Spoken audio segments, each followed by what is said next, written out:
जय बाबा दी, जय बजरंगबली। आज हम एक ऐसी प्लेसमेंट के बारे में बात करेंगे जो कि वैदिक एस्ट्रोलॉजी में सबसे इंटेंस, कार्मिक और ट्रांसफॉर्मेटिव मानी जाती है, जो कि है D9 चार्ट। जो आपका नवांशा चार्ट है, उसमें केतु अगर फर्स्ट हाउस में आ जाए, पहले भाव में आ जाए, और राहु जो है वो सेवन्थ हाउस में आ जाए, सातवें भाव में आ जाए, तो क्या रिजल्ट देता है। देखो, अगर आपके चार्ट में ये प्लेसमेंट है तो आपको ये चीज़ तो पहले से ही समझ आ रही होगी कि आपकी जो लाइफ है, लाइफ का पैटर्न है, या फिर आपकी जो मैरिज, स्पेशली जो रिलेशनशिप मैरिज है, वो एक नॉर्मल स्क्रिप्ट फॉलो नहीं करती है। D9 चार्ट जो है वो आपकी सोल की, आपकी सब कॉन्शियसनेस की और आपकी जो मैरिज है उसका एक माइक्रोस्कोपिक व्यू बनता है। आज की इस वीडियो में हम इसी एक्सिस को डिकोड करेंगे, उसकी साइकोलॉजी को डिकोड करेंगे। ये समझेंगे कि ये आपके स्पाउस को, आपके रिलेशनशिप को कैसे शेप करती है, मैरिज के कार्मिक लेसन्स क्या आपको मिलेंगे, और आप इस एक्सट्रीम एनर्जी को बैलेंस कैसे कर सकते हो ताकि आपकी मैरिड लाइफ, आपकी लाइफ आफ्टर 35 स्मूथ चल सके, आफ्टर मैरिज लाइफ स्मूथ चल सके।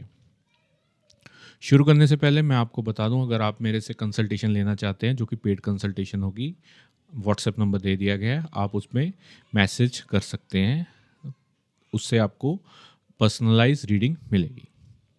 तो चलिए शुरू करते हैं इस टॉपिक को आगे एक्सप्लोर करने के लिए। इस प्लेसमेंट को समझने के लिए हमें पहले देखना होगा कि ये प्लैनेट्स इस स्पेसिफिक हाउस में क्या रिप्रेजेंट करते हैं। देखो, D9 चार्ट नवांशा में फर्स्ट हाउस जो है वो आप खुद हो, आपकी सोल का ट्रू नेचर है, और आप अपने आप को मैरिज में कैसे प्रोजेक्ट करते हो ये चीज़ दिखाता है। और जब केतु यहाँ पे आ जाता है तो ये आपको एक ओल्ड सोल, पुराना, बूढ़े वाली सोल के तरीके से इंडिकेट करता है। केतु है डिटैचमेंट, स्पिरिचुअलिटी और आपके पास्ट लाइफ मास्टरी को रिप्रेजेंट करता है। जब ये आपके D9 असेंडेंट में आ जाता है तो आप अपने खुद की आइडेंटिटी से थोड़े से डिटैच होना फील कर लेते हो। आपको अक्सर ये लगता रहता है कि आपकी ही लाइफ में आप सिर्फ एक ऑब्जर्वर हो। आप डीपली इंट्यूटिव हो जाते हो, आप स्पिरिचुअल बहुत हो जाते हो, और आपका नेचर ऐसा है कि आप स्पॉटलाइट या ईगो के भूखे नहीं हो। आपको, आपकी ईगो के लिए आपको स्पॉटलाइट की ज़्यादा ज़रूरत नहीं है।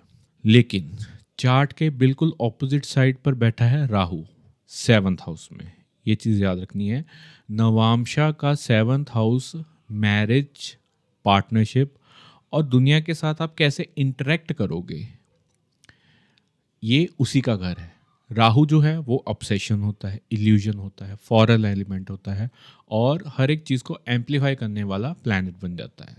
तो जब इंटरनली आपको पीस, आइसोलेशन और स्पिरिचुअलिटी की ग्रोथ चाहिए केतु की वजह से, यूनिवर्स जो है वो आपको फोर्स करती है कि आप अपने पार्टनर के थ्रू केओटिक, ओवरवेलमिंग और ऑब्सेशन एनर्जी को डील करें, जो कि राहु की वजह से होगी। तो अब सवाल ये है कि सेवन्थ हाउस का राहु आपके स्पाउस को कैसे बनाता है, क्या रिलेशनशिप में लाता है।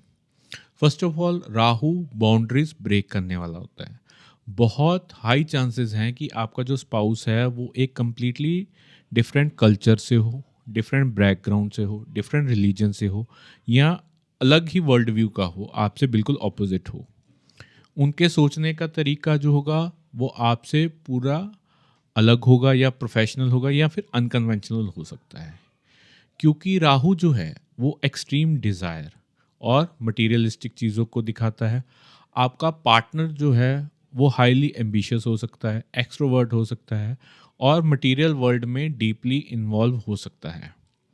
ये एक बहुत ही फैसिनेटिंग लेकिन चैलेंजिंग डायनामिक बन जाता है, जिसको साधु, मॉन्क और मटीरियलिस्टिक चीज़ों के साथ जोड़ सकते हो।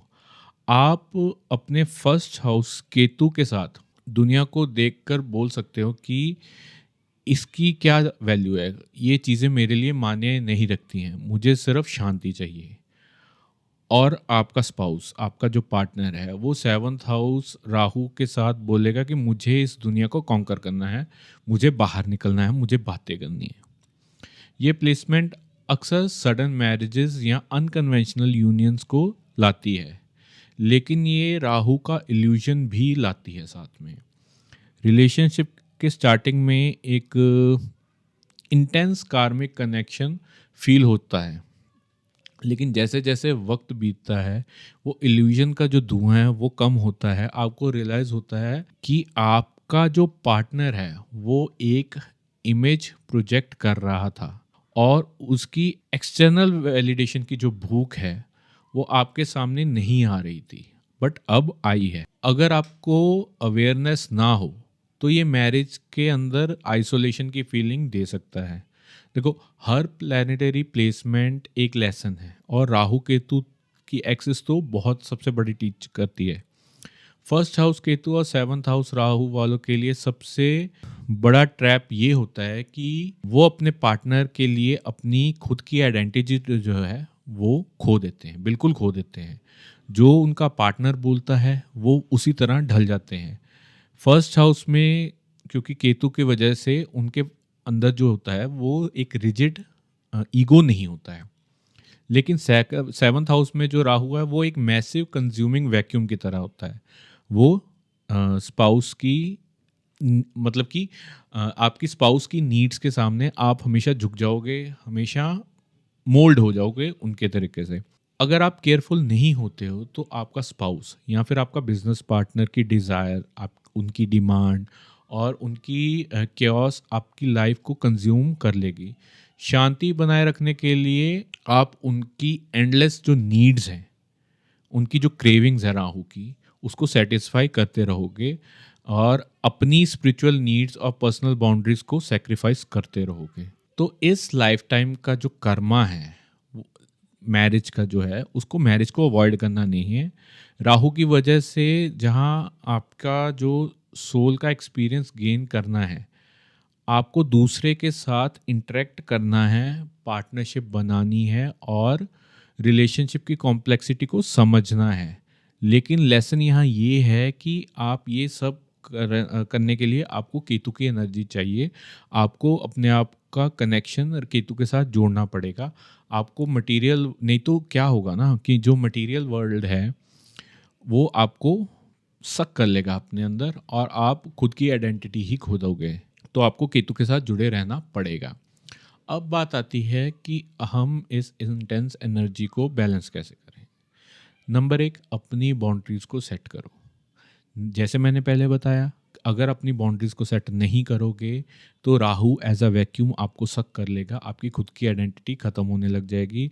आपको क्लियर डेफिनेशंस रखनी पड़ेंगी कि आपको क्या चाहिए, कितना आप टॉलरेट कर सकते हो आप और क्या टॉलरेट नहीं कर सकते हो। नंबर 2, अपनी जो इंडिपेंडेंट स्पिरिचुअल प्रैक्टिस है वो हमेशा जारी रखो, चाहे वो मेडिटेशन हो, एस्ट्रोलॉजी या अकल्ट के साथ जुड़ना हो, या फिर वैसे ही थोड़े टाइम अकेले बैठना हो। अपने पार्टनर के लिए इसको मत छोड़िए। आपका जो केतु है उसको रिचार्ज होना बहुत ज़रूरी है, नहीं तो वही बात हो जाएगी कि 7th हाउस की एनर्जी आपको ड्रेन कर लेगी। और तीसरा ये है कि आपको एक्सेप्ट करना होगा कि आपकी जो मैरिज है वो एक ट्रेडिशनल जो है ढांचा जो है सोसाइटी का, उसमें फिट नहीं होती। जितना जल्दी आप समझ लोगे उतना जल्दी खुश रहोगे। राहु को ट्रेडिशन पसंद नहीं है, आपका रिलेशनशिप को एक यूनिक एंगल देगा। एक ऐसे पार्टनर को एम्ब्रेस करना है जिसकी अलग सोच है, आपसे अलग सोच है, आपको उसको एक्सेप्ट करना पड़ेगा।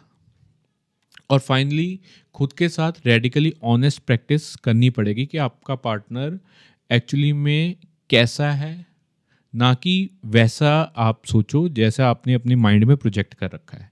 जैसा है उसको वैसे ही एक्सेप्ट करो, क्योंकि राहु का जो इल्यूजन है वो केतु ही काट सकता है। तो नवामशा में केतु फर्स्ट और राहु 7th हाउस में होना कोई कर्स नहीं है, ये सिर्फ एक प्रोफाउंड स्पिरिचुअल अलाइनमेंट है जो आपको समझनी पड़ेगी।